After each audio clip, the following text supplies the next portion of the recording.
I'm searching the web for the latest gaming news. Searching GameZillaMedia.com. Downloading headline. Alexander, what about this monster story of yours? Download complete. Topic number 1. BMC is a lying sack of shit. That's right. Get your butt over here. Get in the Discord. You're grounded. PlayStation channel. Tell him what's up. Calling your mom. He's garbage. Just kidding, BMC.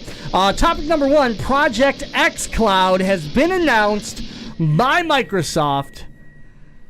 And we're going to give it to Chops. He's going to tell us exactly what Project xCloud is. So this cloud, okay? Unlike other clouds, you've got cumulonimbus clouds. I missed it. You've got Stradivarius clouds. Like the violin. There's Scorpio clouds. You've got cello clouds and yellow clouds. That's the ones that have the sun shining through them. But this Project xCloud right here is where Microsoft is trying to push their content to the masses. They're bringing you Xbox games on your tablet, on your phone, on your computer. I'm actually going into this. Aren't you guys impressed by this? You said yellow clouds have the sun going through them. That's right. They're happy clouds. I don't want to be here anymore. Like I said, this is all Jazzy's And fault. we might have this next week, too. Might have this. Definitely will. Yeah. No, because you might not have a video producer next week.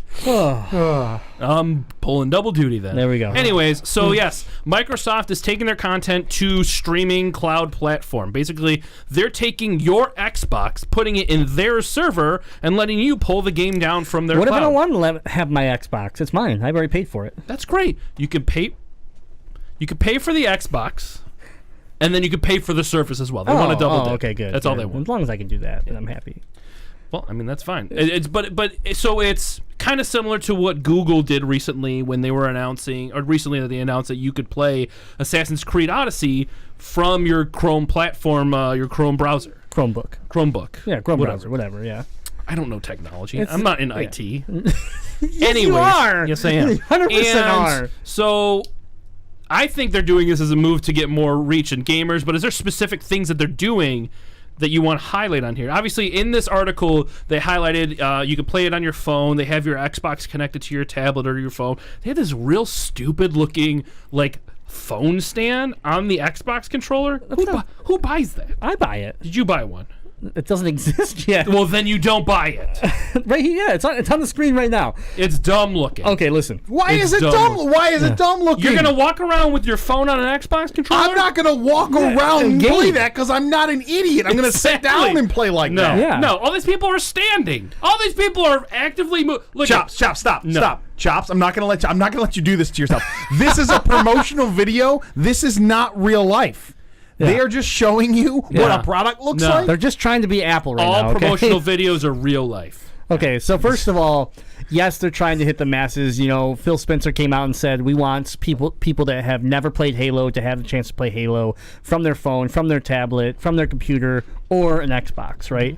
And so I think, yeah, it's a big deal when you think of one thing about Xbox as a piece of hardware forever is it's felt like a more hardcore gamer piece of hardware. It's felt more like a PC. Yeah, and so like I don't like the casual gamer. If you had a casual gamer, I don't think they didn't normally gravitate towards an Xbox. They wouldn't have been. A lot of times it wouldn't have been the first choice. So this is their way of saying, "Cool, you don't have to buy our box.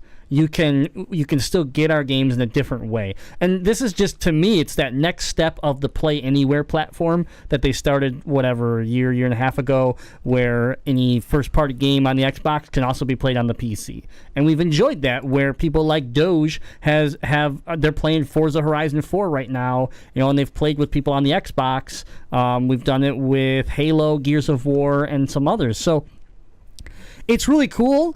The interesting piece about it that we started to see in their intro video, their announcement video, is that they're going to use the Azure platform. So this network of just cloud-based computing that they have, that is one of, I'd say probably one of three of the biggest like cloud structures in the world. Next to Amazon Yep. and Google, right? Google's up there. There's another. I forgot what the other one is because it's not something that's really like residential level. But again, it is one of the largest infrastructures for this. They are going to piggyback off of that system and build these custom blades that they're taking like Xbox One X logic boards and adding a few extra proprietary I don't fully understand them because they're not going to break it down in this video, but they're basically building it out where this one blade will create hundreds or thousands of Xbox instances and then you're having like warehouses full of these things. It's a virtual machine. Yeah, so when you take that concept that they've developed for the Xbox, you mix it with their cloud service. Yeah, I mean this could be this could be one of the first times that we actually see a service like this, an idea like this, work really smooth. And that's the big thing that everyone wants to come back is latency.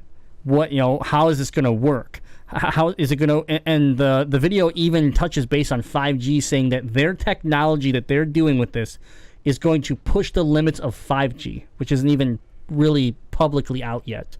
So they are future-proofing the gear, pushing its capabilities well past 4G that we're on now into that 5G network. So who knows? Like this is very capable of being the future. How could it future-proof to 5G?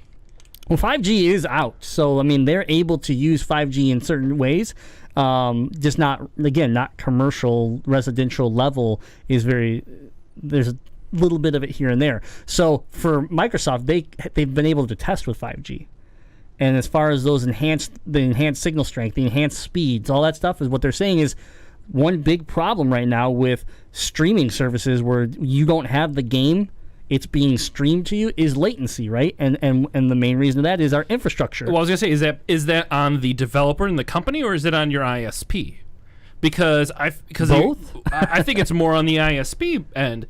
Because they kind of throttle, and the demand for their servers and their tunnel or whatever increases when you have this kind of service available to more people. Well, so regardless, I think that if they have the hardware to support it, where's the infrastructure support? It goes on both, though, because I can tell you from a standpoint of just optimizing your traffic. Mm-hmm. That's hardware on my side as a developer. Right. And then the ISP is my tunnel, which, yes, part of it, I need that tunnel, but how can I optimize what I'm going to send through that tunnel so that I don't run into those walls of latency problems? But is that where you're going to lose your quality? Because I think that it's hard unless they control the tunnel, it's going to be real hard for them to balance latency versus quality. I mean, that's true. So here's the problem with tunnels, period, is that, okay, Microsoft could control some of those. Mm-hmm. But bottom line is, it is the end of the road, right? So even if Microsoft owns 90% of the tunnel, let's say, the last 10% that is gets your router and modem. Yeah, is your router or modem or your cellular service or whatever. Or the quality of your wire going to your home. So again, the disappointments that'll be created, there's some level of infrastructure that's going to be questioned here. But again, if you're sitting in a facility like we are right now that has some of the for Michigan has some of the best speeds and infrastructure that we could put in this building, then technically Microsoft's system here should run really well. It should. I think this is more geared towards mobile than it is hardware, because you might as well own an Xbox, because then you're guaranteed that you're going to have, at least on your end, something that's going to support the signal coming But if I'm sitting on my couch and I have my Android phone and I have my controller and my cool clip-on adapter, your dumb clip-on really adapter, super bitchin' clip-on, and my fanny pack and everything else going on. Well, fanny packs are coming in style, so they're coming back. I already bought one. Yeah. Test has one. Yeah. So, anyways, if I have that and I want to sit in the living room, and my wife wants to watch TV, then my Wi-Fi comes into play at that point. Or if I don't want to use my Wi-Fi, then my cellular service comes into play at that point. Or your PC.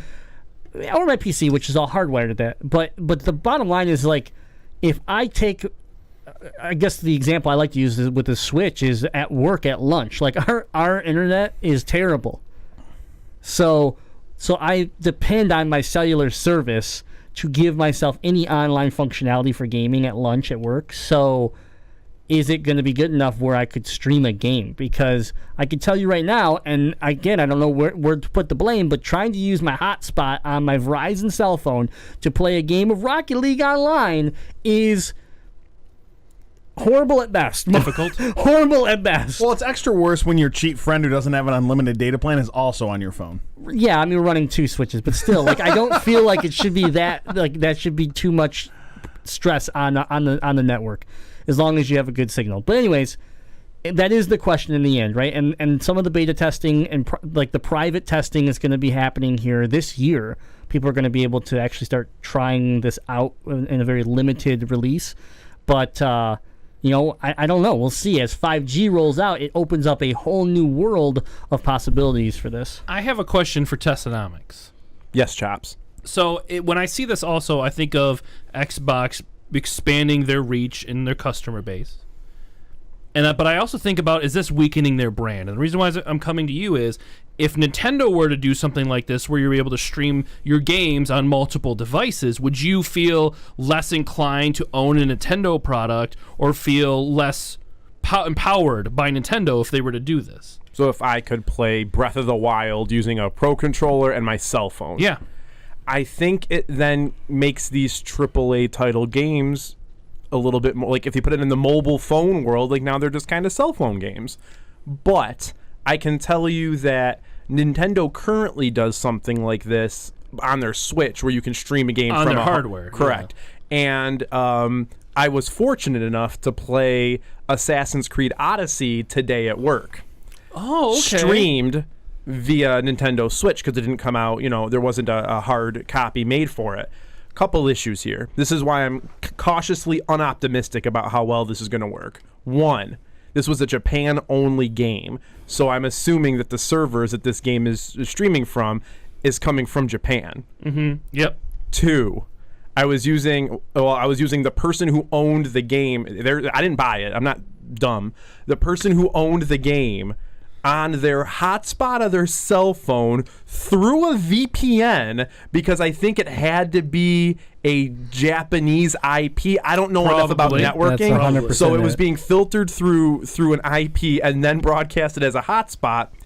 The game wasn't really playable. I mean, it wasn't playable. It was bad. So, granted, I was jumping through, well, this person has jumped through quite a few different hoops in being able to even do this, and I don't know why they wanted to play, Odyssey so bad that they did this, but it has me concerned that when things aren't all in the control of the manufacturer, right? So, like you guys said, 90% of the network is on Microsoft, and even if it's to that degree, they cannot control that 10% that comes user end unless they become a service provider. Mm-hmm. They put up their own towers, they buy bandwidth from Verizon or AT&T or Sprint or whatever, without being able to control that, and they still can't control what your house is made of if you're trying to, do it via Wi-Fi on a Microsoft router, on a Microsoft modem with Microsoft's internet connection, but you live in an old-fashioned brick ranch house that you just can't get through the walls.